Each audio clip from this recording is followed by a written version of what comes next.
ምን አይነት ግራ የገባው ማህበረሰብ ነው ያለው በእናታችሁ? እንዴት ነው ሁሉም ባንዴ ውጭ ብር የሚልበት? ቆይ የግል ክሊኒክ የግል መካከለኛ ክሊኒክ ስትሄዱ ታማችሁ ለመታከም ስትሄዱ ገና ለምርመራ 2500 2000 ብር ይጠይቃል።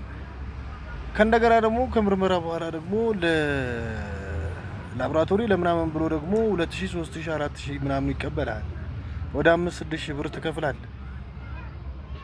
ይሄንን አውጥተህ መክፈል የቻልክ ሰው እበሬ ወይም በአካባቢ ላይ ጤና ጣቢያ ላብራቶሪው ተሰርተ በስነ ስርዓት ተመርምረ ከድሮ በተሻለ ሁኔታ ቀርቦልህ ሕክምና በ500 ብር መታከም እና በ10,000 ብር እስከ 6,000 ብር አውጥተህ መታከም ልዩነቱ ምንድነው?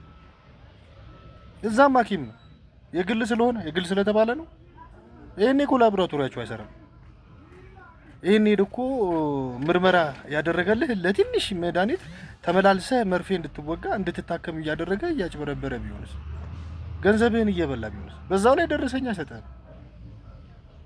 የግል ክሊኒኮች የግል ክሊኒኮች ተከፍተዋል። አገር መሳሪያ ያላቸው ህክምና መመርመሪያ ቤታቸው ውስጥ ግን ደግሞ አብዛኛው አይሰራም። አብዛኛው ዝም ብሎ ቼክ ያደርጋል። ከዛ በኋላ ይሄን ያህል ሺህ ብር ክፈል ትባላለህ። ከዛ ትዳንም አትዳንም መልሰ ደግሞ ከሆነ ጊዜ በኋላ ያገረሽብህና ደግሞ ባለፈው ታክም በነበረበት ትሄድና ጤና ጣቢያ ልትታከም ትሄዳለህ።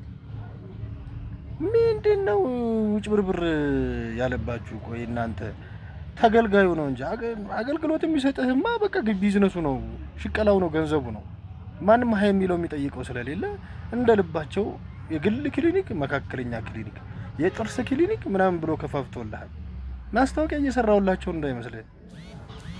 ትክክል ያልሆነ ተገቢ ያልሆነ አገልግሎት የሚሰጥ የጥርስ ክሊኒኮች ሀገር ነፍ ዘጭ እንዳሉ የታወቀ ነው።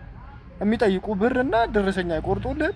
ህጋዊነታቸው ወይ ደግሞ በትክክለኛው ለሀገሪቷም ሳትተርፍ ለራስህም ሳትተርፍ በባዶ ዝም ብለህ ተመልሰህ ተንከራተህ ትመጣለህ። ጤናህን በአግባብ ሳትመልስ ወይ ለጤና አጥንክ ወይ ለገንዘብ አለው። ምን ያወጫብራል? እያንዳንድ ምን አይነት ማህበረሰብ ነው ያለው? በእናታችሁ ጤና ጣቢያ እንደ ድሮ ነው የሚመስለው።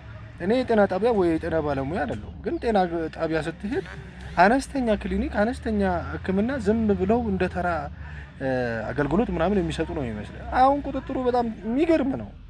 አሰራራቸውም በጣም ተለውጧል። ጤና ጣቢያ ልክ እንደ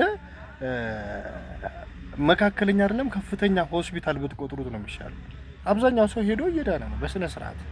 ከአቅማቸው በላይ ከሆነ ሪፈር ይልኩዋል። ምንድነው ገንዘብን አሟጣት ትጨርሳለህ ከጤናም ከራስም ሳትሆን። ከዛ በኋላ የሆነ ሰዓት ላይ ወይ በቪዲዮ ወይ በሆነ ሰዓት ላይ ተቸገርኩ ምናምን ብለህ ለልመና ምናምን ትወጣለህ። ኧረ ወገን ምንድነው? ነቃ ነቃ በሉ እንጂ አብዛኛዎቻችሁ ደንዝዛችኋል። ምን ተጭኖባችሁ ነው? ነው የሆነ ድራግ ነፍቶባችሁ ነው መሰለኝ።